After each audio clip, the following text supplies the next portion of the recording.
About the CDC issuing that alert about unexplained cases of hepatitis in kids all across the country.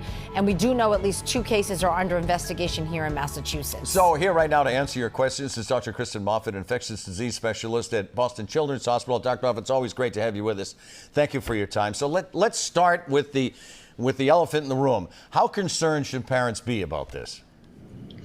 I think parents should be aware but not concerned. These are still really rare cases. So I don't think parents should be concerned that this poses a real risk to their child. But it is important that parents and providers are aware of these cases in the ongoing investigation, because if one of these cases were to occur, it's important that we're able to do the right investigation so that we can learn more about what might be the underlying cause, if there is a common cause. Doctor, some of the children also had adenovirus type 41. You're going to have to tell us what that is. I have no idea what that is.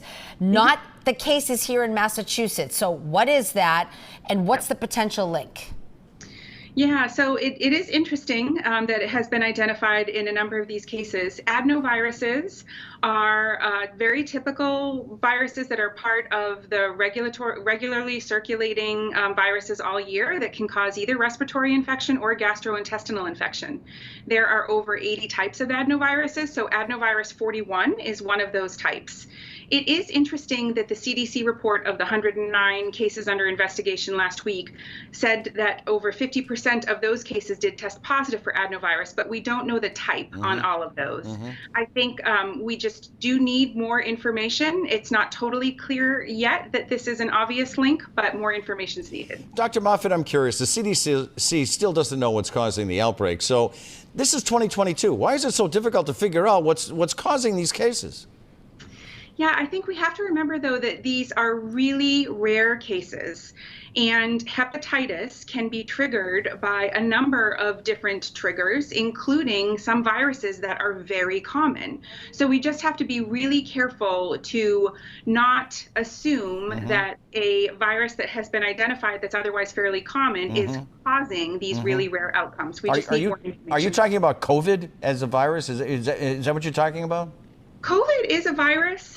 There is pretty clearly so far evidence that COVID is not likely to be associated with these cases of hepatitis, and hepatitis has not been a typical outcome that we've seen with COVID throughout the pandemic. Interesting. Okay, so doctor, really the simple question that parents at home are saying, what should we look out for here?